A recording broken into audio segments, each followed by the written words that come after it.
I was a Marine with 1-1 Weapons Company, 81's platoon out in Camp Pendleton, California. I joined a few months after September 11th, feeling like I think most people in the country did at the time, filled with a sense of patriotism and retribution and the desire to do something. That coupled with the fact I wasn't doing anything. I was 17, just graduated from high school that past summer, living in the back room of my parents' house, paying rent in the small town I was raised in northern Indiana called Mishawaka.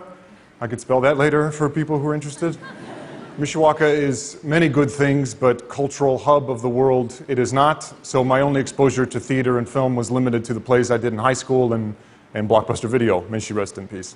I was serious enough about acting that I auditioned for Juilliard when I was a senior in high school. Didn't get in, determined college wasn't for me, and applied nowhere else, which was a genius move.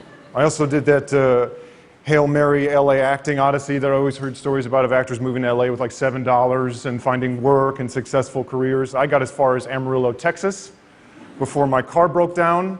I spent all my money repairing it, finally made it to Santa Monica, not even LA. Stayed for 48 hours wandering the beach, basically, got in my car, drove home, thus ending my acting career.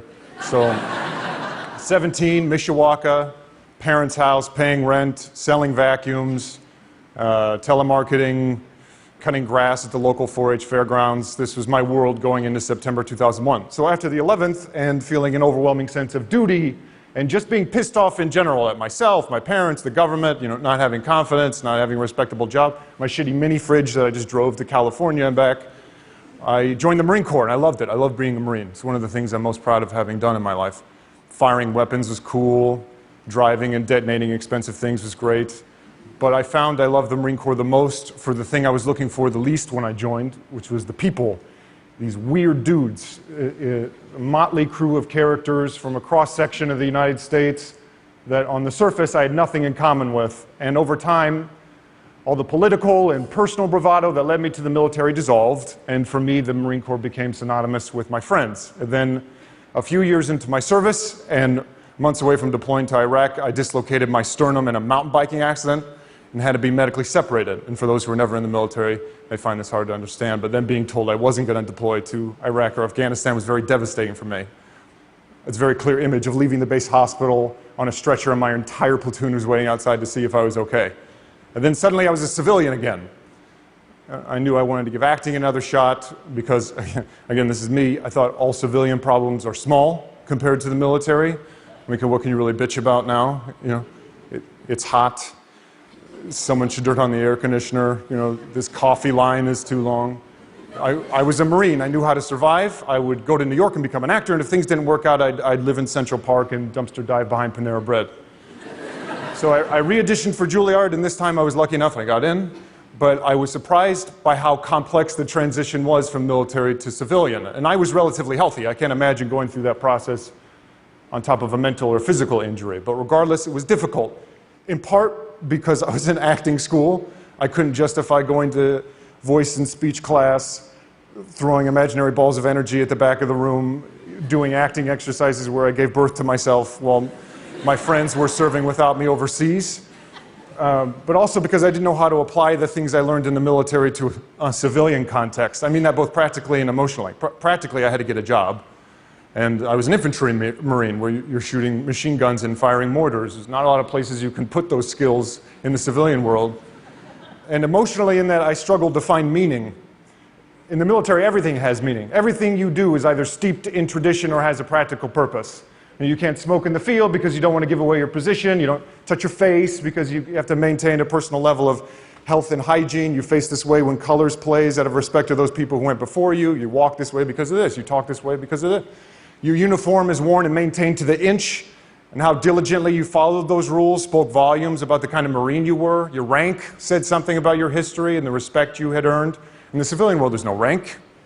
Here you're just another body, and I felt like I constantly had to prove my worth all over again. And the respect civilians were giving me while I was in uniform didn't exist while I was out of it. There didn't seem to be a sense of community. Whereas in the military, I felt this sense of community. How often in the civilian world are you put in a life or death situation with your closest friends and they constantly demonstrate that they're not going to abandon you? And meanwhile, at acting school, I was really for the first time discovering playwrights and characters and plays that had nothing to do with the military, but were somehow describing my military experience in a way that before to me was indescribable. And I felt myself becoming less aggressive as I was able to put words to feelings for the first time and realizing what a valuable tool that was. And when I was reflecting on my time in the military, I wasn't first thinking on the stereotypical drills and discipline and pain of it, but rather these small, intimate, human moments, these moments of great feeling. Friends going AWOL because they missed their families, friends getting divorced, grieving together, celebrating together, all within the backdrop of the military. And I saw my friends battling these circumstances, and I watched the anxiety it produced in them and me, not being able to express our feelings about it. And the military and theater communities are actually very similar. You have a group of people trying to accomplish a mission greater than themselves. It's not about you. You have a role. You have to know your role within that team. Every team has a leader or director. Sometimes they're smart, sometimes they're not. You're forced to be intimate with complete strangers in a short amount of time, the self-discipline, the self-maintenance. I thought, how great would it be to create a space that combined these two seemingly dissimilar communities, that brought entertainment to a group of people that, considering their occupation, could handle something a bit more thought-provoking than the typical mandatory fun events that I remember being voluntold to go to in the military. All well-intended, but slightly offensive events like win a date with a San Diego Chargers cheerleader, where you answer questions about pop culture. And if you get it right, you win a date, which was a chaperone walk around the parade deck with this, already married, pregnant cheerleader. And nothing against cheerleaders. I love cheerleaders. The point is more, how great would it be to have theater presented through characters that were accessible without being condescending? So we started this nonprofit called Arts in the Armed Forces, where we tried to do that. Tried to join these two seemingly dissimilar communities. We pick a play or select monologues from contemporary American plays that are diverse in age and race, like a military audience is. Grab a group of incredible theater-trained actors, arm them with incredible material, keep production value as minimal as possible, no sets, no costumes, no lights, just reading it, to throw all the emphasis on the language and to show that theater can be created at any setting. It's a powerful thing, getting in a room with complete strangers and reminding ourselves of our humanity, and that self-expression is just as valuable a tool as a rifle on your shoulder. And for an organization like the military, that prides itself on having acronyms for acronyms, can get lost in the sauce when it comes to explaining a collective experience. And I can think of no better community to arm with a new means of self-expression than those protecting our country. So we've gone all over the United States and the world, from Walter Reed in Bethesda, Maryland, to Camp Pendleton, to Camp Arif John in Kuwait, to USAG Bavaria, on and off Broadway theaters in New York.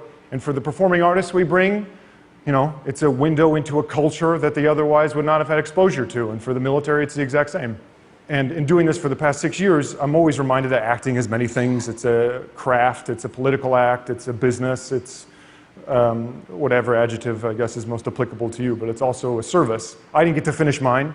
So whenever I get to be of service to this ultimate service industry, the military, for me, again, there's not many things better than that. Thank you.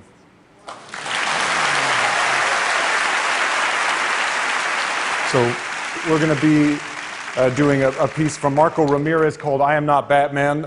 Incredible actor and good friend of mine, Jesse Perez, is going to be reading. And Matt Johnson, who I just met a couple hours ago. They're kind of doing it together really for the first time. So we'll see how it goes. So Jesse Perez and Matt Johnson.